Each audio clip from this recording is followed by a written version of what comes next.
ที่แบบมาอยู่ห้องร่วมเนาะพี่น้องเนาะเพราะว่าเงินเฮากะบ่หลายพี่น้องเอ้ยว่าสิไปอยู่ห้องชนโตกะมันแพงแน่เนาะ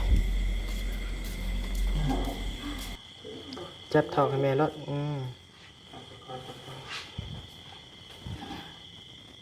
ขวดน้อย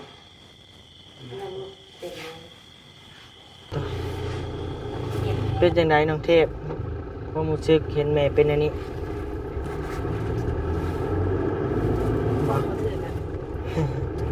ตนทั้งพ่อทั้งแม่โดยพ่อก็ว่าเป็นแล้วแม่ยังว่าเป็นอีกอยู่เป็นห่วงทั้งสองเลยห่วงพ่อแม่ทั้งสองคิดอยู่บ่ว่าเป็นหยังเรื่องนี้คือมาเกิดที่ครอบครัวเฮาหั่นนะก็คิดอยู่พ่อเป็นเรื่องแม่ยังเป็นอยู่ยังคิดอยู่นี่อย่ามันเนาะน้องเอ้ยมันเป็นแหละชีวิตคนเฮามันเลิกเกิดบ่ได้ถ้าว่าเลือกเกิดได้มันกะยังไงเนาะต้องสู้มีแต่คำว่าสู้จังให้มันผ่านไปได้ถ้าบ่สู้มีแต่เฮาสินั่นแหละเนาะจะได้ก็มีแต่สู้ๆเด้อตัวนี้เลยกับเฮาน้องเจ้าข้าวผัดนี่แหละโดนแม่เจ้ากินหยังเด้เนาะตอนนี้บ่เผ็ดปานใดนะเอาข้าวผัดให้แม่นะข้าวผัดบ่เอาส่วนน้องอีกเพิ่งเอากะเพราก็ได้เอาข้าวผัดตัวนี้ให้แม่เพราะว่าข้าวผัดมีแต่กล่องเดียว130,000ใส่ไว้ดีเนาะเงินเนาะเจ๊เนาะ7-8เหลือเงิน800,000พี่น้องเอ้ยบอกเราแก๊งเนี่ยวะแล้วแกการทำบอลลี่นะแปยิ้มบ่แม่นบอลลี่ล่ะเอาใครได้ใครเดินโอเคไปเด้อพี่น้องเด้อเนาะวันนี้ก็ผักเคสนี้อีกตื่มแน่เด้อพี่น้องเด้อเนาะผักทางพ่อแม่พี่น้อง FC ผู้ใหญ่ใจดีพิจารณาเบิ่งเนาะว่าเป็นจังได๋นะพี่น้องเนาะตอนนี้เงินค่ารักษากับบ้านนี้ก็เหลืออยู่800,000กีบเด้อพี่น้องเด้อเนาะแม่นบ่800,000เด้อของเจ้าล้านหนึ่งแปลว่ายังเหลืออยู่1,800,000เนาะ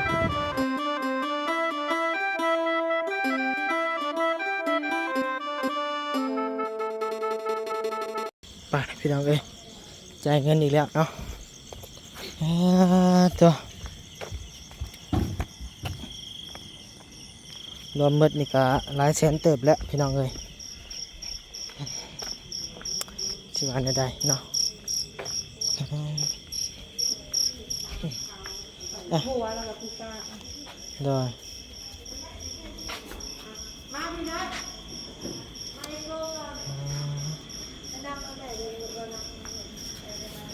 ได้ไปเอาแม่จะไป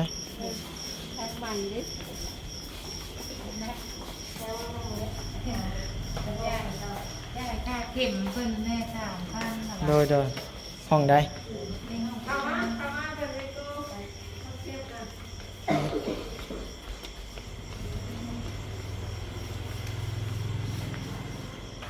ห้องใช่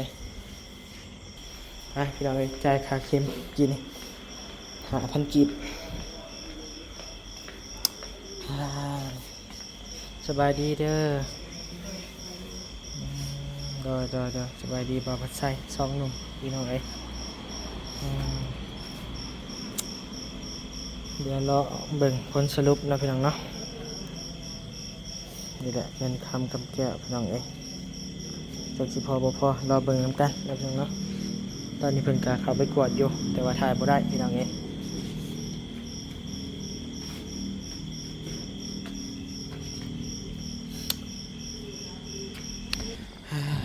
ไปพี่น้องเอ้ย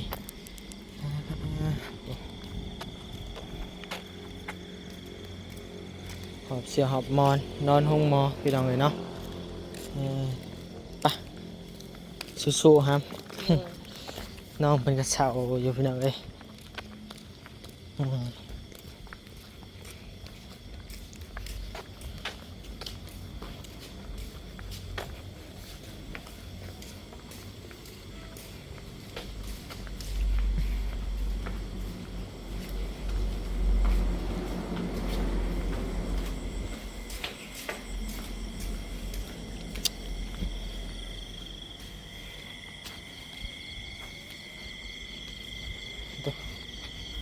ที่ได้มาอยู่ห้องร่วมเนาะพี่น้องเนาะเพราะว่าเงินเฮากะบ่หลายพี่น้องเอ้ยว่าสิไปอยู่ห้องชนโตกะมันแพงแน่เนาะ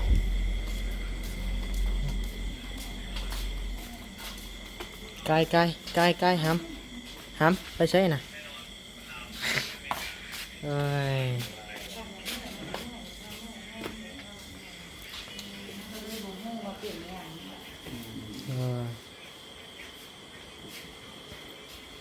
สบายดีเด้อบ่าวใส่เลยเด้อ เสื้อนี่ที่เจ้าถึงบ่มีเสียนั่นเนาะ บ่มาเจ้ามันอันบ่มีอันทันอันคนอันเจ็บก็นอนโลดนอนนี่แหละสองไอ้น้องเจ้า บ่แม่นอนหาพี่เจ้านอนหาพี่ แม่นมันใกล้พัดลมบ่นอนใกล้พัดลมก็อยากเจ้านอนปิ บ่พัดลมทางน้ำกับปิดเลยก็เด้อมีบ่ปิดแค่แม่นบ่อีก นี่เอามานอน มีแต่ว่านั่นน่ะแหละนอนทางบนอากาศ ไปนะพี่น้องเนาะไปซื้อยุกซื้อยาก่อนทั้งบ่าวใส่สิกลับก่อนบ่เจะสิออกแล้วบ่ โดยมานั่นแหละ โอเคแล้วเดี๋ยวค่อยอันนั้น โมง โด ป ย ลาย10:30แล้ว นี่เป็นหยัง โดยมีแต่ว่านั่นแหละเพราะว่ามันก็แล้วอะเด้เนาะ โดยค่อยก็กำลังแล้วนี่ก็สิออกคือกัน โดยสบายดี โดย มีแต่ว่ามีหยังให้น้องเพิ่นโทรหา โดย เฮาก็อยู่ใกล้อยู่เนาะ บ่ยากดอก โดย เดี๋ยวบัดนี้ไปซื้อยาก่อนพี่น้องเอ้ยเนาะ โอเคไป ไปพี่น้องเอ๋ยเนาะผลสรุปออกมาเลยเด้อพี่น้องเด้อเนาะผลสรุปออกมาบัดนี้ถามหมอเมื่อกี้นี่เป็นไข้เลือดออกเนาะพี่น้องเนาะหรือว่าไข้เลือดเหนียวหรือว่าบ้านๆกับไข้ยุ่งพี่น้องเอ๋ยเดินหลายๆใหญ่หลายแนวเนาะเดี๋ยวค่อยซื้อยาครับแป๊บนึง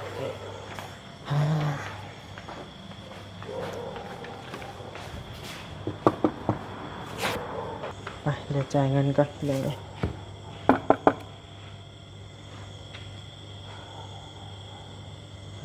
ต่อเดี๋ยวจ่ายเงินก่อนแป๊บหนึ่งเนาะเดินไปพี่น้องเลยยานะพี่น้องเนาะต่อเมื่อไปอยู่368,000พี่น้องเลยต่อไปใช่ ในห้องน้ โอ้ได้ของน้ำเขาแล้วแหละ ำ เดินไปเลย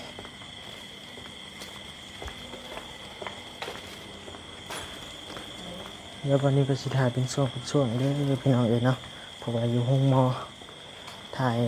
ห้ามบ่ได้พี่น้องเอ้ยสโลมอีกแล้วพี่น้องเอ้ยไปถ่ายเป็นขันเป็นตอนนะพี่น้องเนาะโดยไปพี่น้องเอ้ยได้ยามาแล้วจะให้เราชงกินเลยพี่น้องเอ้ยตัวนี้กับยาอันหนึ่งนัดนะพี่น้องเนาะ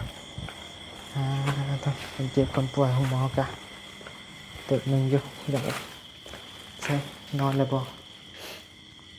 ปลุกมากินยาก่อนมาลูกกินยาก่อนบาทหนึ่งแตกแล้วยักโอ้ยาแตกเลยดูดมือกินเลยอันนี้แรง1 เม็ดเศร้า1 เม็ดเดี๋ยวตัวนี้เด้อซื้อไว้นี่2 เวลาแมนกินเลยกินตอนนี้เลยโดย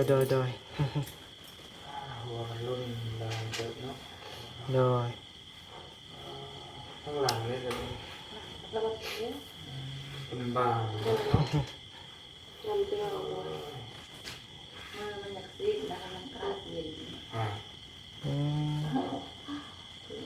จับเท่าให้แม่รถ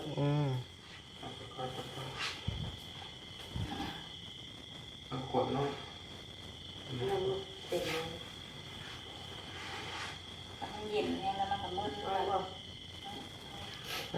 ฉีดเลยที่แล้วก็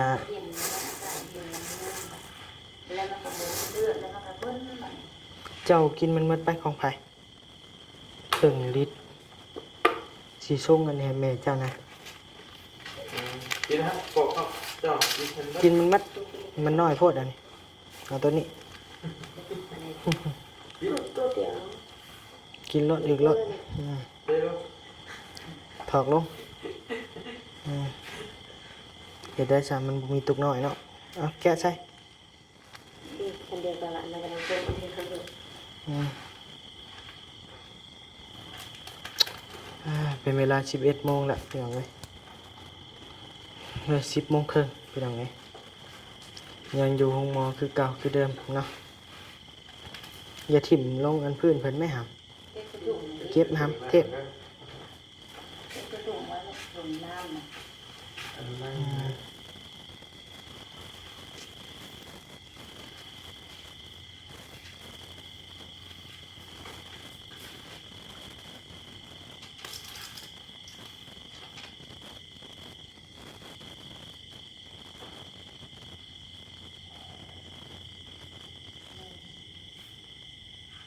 เสือดำมาเนี่ย ขายเลือดเหนียวสรุป เนี่ยเดียวเนาะ แม่นกับเลือดแล้วก็อยากลดลง เลือดบดีนี่นะ แม่นแม่นแล้วกับผิวหนังมันเฮ็ดให้เสื่อมมันได้เลือดเนาะสีดจอยไว้มันเลือดไว้ มันสำคัญนะเลือดผมมีเลือดหมุนเวียนในร่างกายเรียบร้อยแล้ว แม่นหน่อยเอ้ย เลือดก็สะอาดหน่อย แต่ค่ายืดเลือดดิธรรมดาที่ตอนนี้ดิ มันได้น้ำเกลือเด้เลือดมันเหนียวมันได้น้ำเกลือเข้าไปแล้วก็คล้ายๆแน่แล้วบ่วินแล้วหัววินบ่ หัวยังเก็บอยู่ อืม อันนั้นพาดี โดยใส่เต็มแล้วนะครับ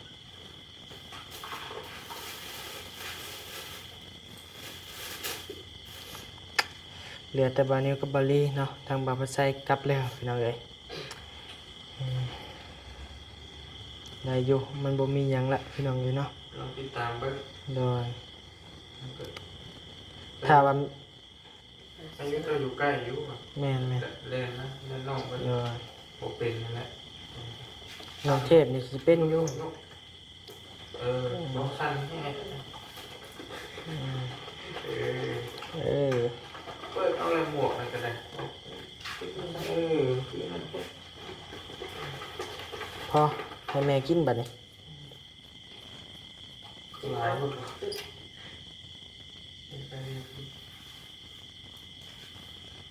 กินหลายๆนี่กว่าอันนี้เออ ค่อยๆจิบดิ อืมมีแห้งกินน้ำอันนี้นะ คือคนเขาธรรมดาค่อยจิบดิ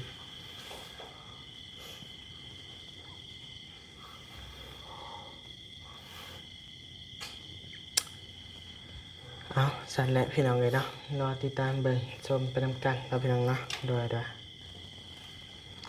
มจืดนะ มือจืดบอก เออ โอ้ย จับเย็น มันหนาวเนาะ โดย แล้วมันก็มึนละกันมึนได้มันมึนตี โดย มึนแบบมึนแห้งเห็ดงานเป็นมึนนะอากาศเย็นๆซีดนะ ปิดหน้าต่างปิดประตูเขาแล้วนะเนาะที่บมพระมันหนาวแบบช่วงนั้นหนาวเนาะหนาว โดยก็ดีแหละใครแน่แหละน้อยหนึงถ้าว่าเจ้าเป็นไข่เป็นหยังเลยกินยาตัวนี้เด้อ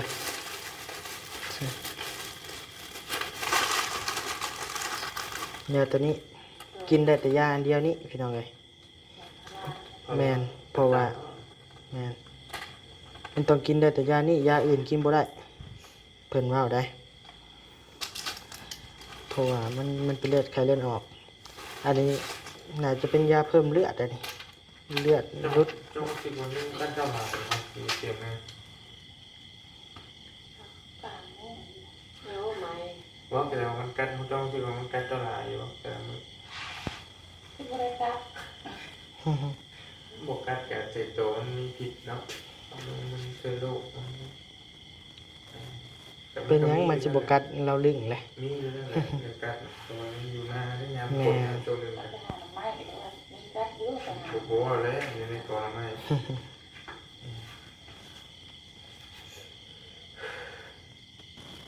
จะพักผ่อนซะเด้อ โดยหิวข้าวอยู่บ่ คือแบบพาน้องไปที่มา โดยมีแต่เฮาสิพาน้องมันไปริมาร์ทก่อนซื้อข้าวซื้อน้ำ แม่พื้นเด้อ ให้ผู้นี้อยู่ก็ได้ น้องอยู่ โดยริมาร์ทกับผู้และเชโนทางเฮ็ดอ้ายผู้และ ไปชื่อถามแม่ด้วยว่าอยากนะ เอาบ่ข้าวผัดเอาบ่ เอาแล้วนะ มีเนื้ออยากบ่ วันนี้จะไปกินข้าวเบื่อ ชื่อยาดมนะก็ได้ เนาะ ยังไปกินข้าวเบื่ออยากเขาอีก กินได้เป็นกระเพาะแห้งกระเตกกระตำครับ ก็อยากแล้วมันสิเมื่อยนะมาตื่นมาตอนเช้านะ คนเอาว่าเรากินยังไงนะเป็นกระเช้าดอกสบาย เดี๋ยวมื้ออื่นพุ่นแหละ เช้า เสียนั่นมีบ่เงินติดโตวนั่นนี่ ให้ชอบเซน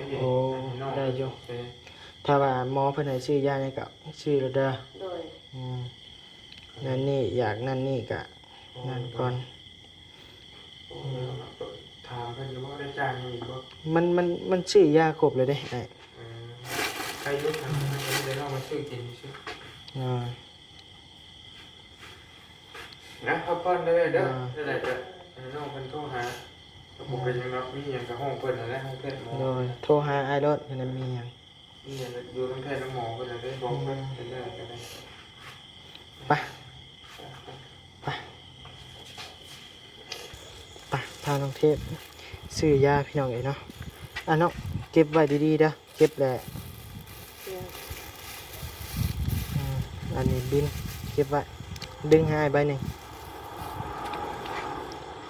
โอเคไปซื้อของอยู่ของกินก่อนนะบัดนี้พูดแล้วริมาร์ทเซเว่นพูดแล้วพี่น้องเอ้ย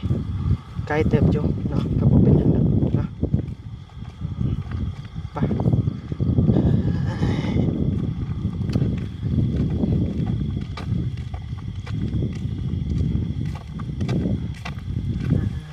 บริพี่น้องเอ้ยไปอ้ายเนาะ ไป จ้ะ นะไปมาคือกันหั่นแหละ เลยคือกันบ่เลยไปพี่น้องเลยพูดแล้วเซเว่นพูดแล้วเนาะต่อเป็นจังไดน้องเทพความรู้สึกเห็นแม่เป็นอันนี้บ่ ตุ่นทั้งพ่อทั้งแม่ เลยใช่โอ้แบตไม่สิเบิดเลยมีต้นทั้งพ่อทั้งแม่ติ โดยพ่อก็ว่าเป็นแล้วแม่ยังว่าเป็นอีกอยู่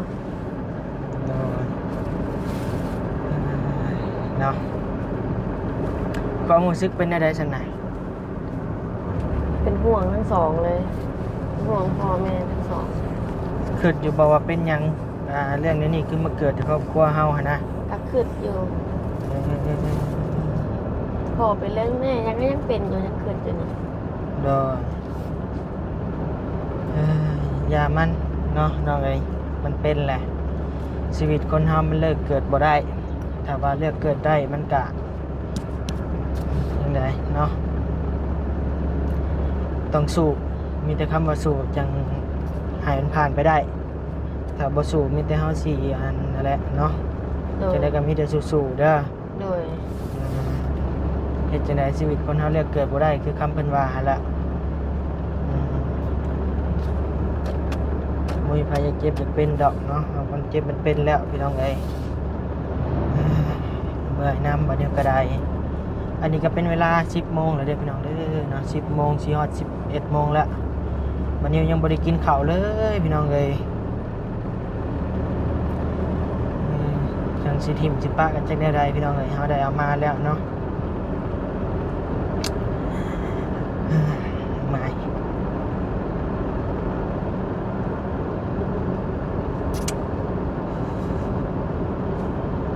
สิว่าแนวใดเนาะมีแต่สู้ๆก่อนเด้อ โดย ไปพุ่นแหละไปซื้อข้าวซื้อน้ำอยู่พุ่นแหละพี่น้องเอ้ยเนาะโดยจังว่ากันโดยรีมาร์ทเซโนพี่น้องเอ้ยเนาะพวกทางบาลีกับมานำกันไปน้องเขาไปเลือกเอากินยังเคยเข้าอยู่บ่ อืม ไป ไป ไปเนี่ยเดี๋ยวครับ ไปเชิญ ไปเข้าเลย เชิญเชิญ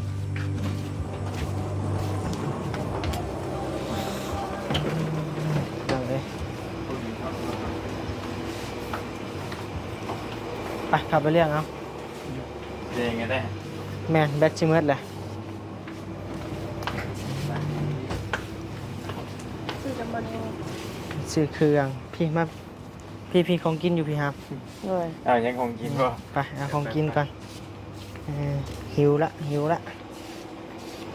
ไปพวกของกินอยู่พวกตู้พวกพาน้องเพิ่นมาเลาะก่อนใส่ของเว็บของหยังอยู่ใส่เด่นเลือกบ้างจะกินหยัง อันนี้เป็นอย่าง อ่าข้าวผัดคะน้าข้าวผัดคะน้านี่อันนี้ข้าวผัดอันไข่ ไข่อันนี้ข้าวไก่บ่ อันนี้ข้าวมันไก่เบิ้งอันสักอันข้าวกะเพรา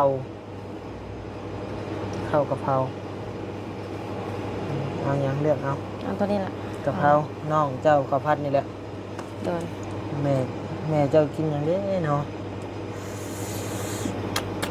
ตอนนี้บ่เผ็ดปานใดนะเอาข้าวผัดให้แม่นะ ข้าวผัดบ่ เอาส่วนน้องอีกเพิ่งเอากะเพราก็ได้เอากะเพราตัวนี้ให้แม่ เพราะว่าข้าวผัดมีแต่กล่องเดียวไปให้เพิ่นเว็บให้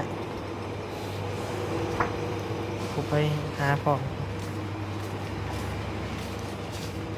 ฝรั่งเว็บเฮาเนี่ยเด้อ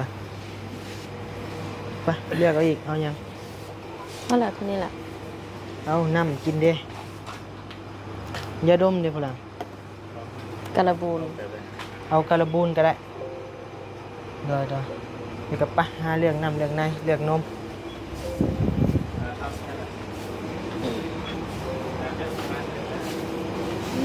เอาอย่างนั้นเอาอย่างนั้น เอาน้ำเอาอย่างนี้แหละ เอาอย่างนั้น จะหาตัวบรรลุความสูงนะอยากสูงไว บำรุงความสูง ๆโดยอยากสูงไว อยากสูงไวๆมันบ่มีที่อยู่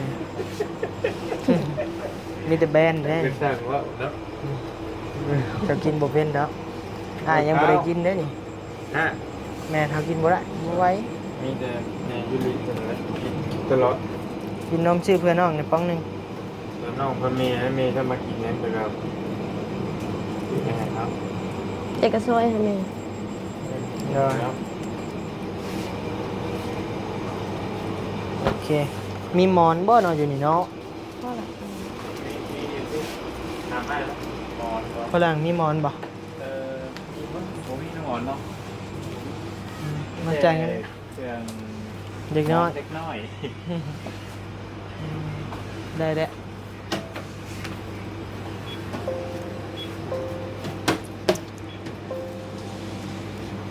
พอแล้วป่ะ พอบ่ ว่าแหละ ได้ป่ะได้ไหมป่ะ บ่ได้อยู่จับให้เลย130,000ใส่ไว้ดีเนาะเงินเนาะนี่ เด็กเนาะ 7-8เหลือเงิน800,000พี่น้องเอ้ย อันนี้ต้องไปอยู่แล้ว ค่าโรงพยาบาลมื้ออื่นอีกเนาะ พักมานะก็ อยากเห็นหน้าบ่ คนหนึ่งเชื่อไว้แล้วคนหนึ่งกินมันจะใครไงเป็นอย่างนี้จะไงผู้ใหญ่ลี พ่อใหญ่ลิง ครับครับผู้ใหญ่ลีใช่หรอ เด้พ่อใหญ่ลี เพราะคนหนึ่งเองนะไปแบบนี้ว่าเป็นเด็กคนหนึ่ง ให้เบิ่ง เบิ่งดู โอเค พ่อใหญ่ลีเลยไอ้เตี้ยงบ่หรือไผ บอกว่าเราหูมีเราแก๊กอย่างวะ แล้วแก การทำบอลลี่นะ แปยิ้มบ่แม่นบอลี่แล้ว เอาใครได้ใครเขาแน่ใครแล้วเดิน ได้เลยบ่ ใครได้ ยังเนาะ เดินหนึ่ง แปยิ้ม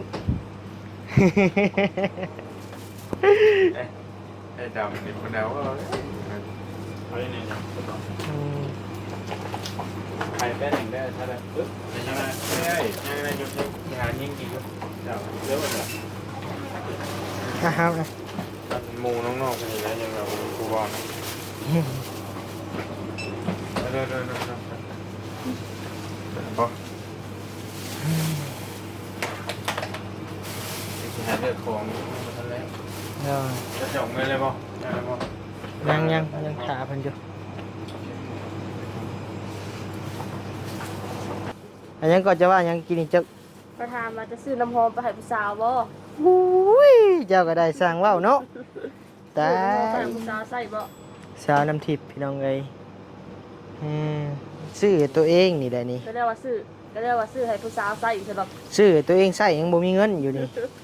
เจ้าก็ได้เอาพี่น้องเอ้ยไปของหมักจะบ่ มาให้ยังต้องให้ของที่เขาชอบเขามัด ให้น้องเทพบ่นี่ ให้ไม่คือให้ของที่พอใจนี่ เลยอันนี้ของเฮาอัน อันนี้ของเจ้า แม่น เนี่ยเหรอแล้วพอดีแล้วใช่ไหม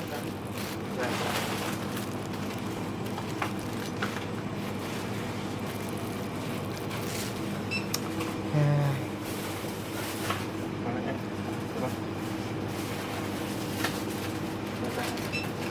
แต่ว่าไล่ไม่รวมกินแล้วนะ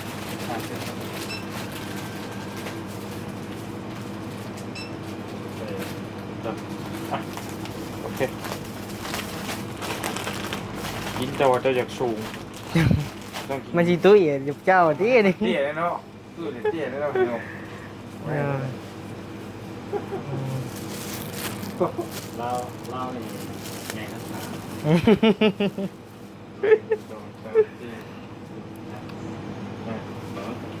เรามันเศร้าทั้งไงเลยเนาะไอ้เราข้าวบ่เด้นี่ไม่ใช่ออกทั้งซ้ำเศร้าแล้วไม่ใช่ออกอย่างนี้ ข้างหน้าพ่อเลยบ่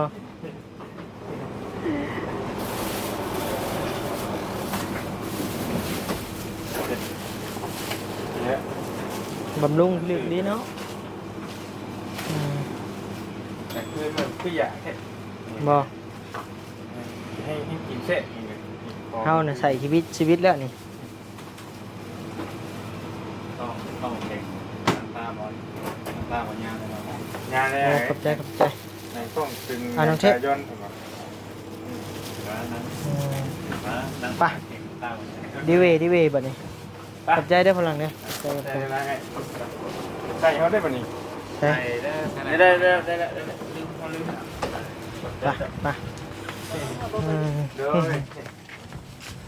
อ มาปิดคลิปอยู่นี่เลยแหละพี่น้องเอ้ยโดยเอาเนาะพี่น้องเนาะค่ำคืนนี้เดี๋ยวบานิวกัสิไปส่งน้องเทพอยู่โรงพยาบาลก่อนแต่ทางบานิวกัสิมื้อหารับหานอนก่อนเนาะพี่น้องเนาะเพราะว่าหากินข้าวกินน้ำยังบ่ได้กินข้าวกินน้ำอยู่ครับบานิว โดย โดย เอาเนาะอยู่ดีมีแฮงเด้อพี่น้องเด้อเนาะความเจ็บบ่อยได้ความไข้บ่อยมีปรารถนาสิ่งใดขอให้ได้สิ่งนั้นสมความมุ่งมั่นปรารถนาอย่าเจ็บอย่าจนร่ำรวยๆเด้อพี่น้องเด้อเนาะบานิวก็ฝากเคสนี้อีกตืมแน่เด้อพี่น้องเด้อเนาะฝากทางพ่อแม่พี่น้อง FC ผู้ใหญ่ใจดีพิจารณาเบิ่งเนาะว่าเป็นจังใดเนาะพี่น้องเนาะตอนนี้เงินค่ารักษากับบานิวก็เหลืออยู่800,000กีบเด้อพี่น้องเด้อเนาะแม่นบ่800,000ของเจ้าล้านหนึงแปลว่ายังเหลืออยู่1,800,000เนาะเอาอยู่ดีไม่แห้งพี่น้องเอ้ยโดยสบายดี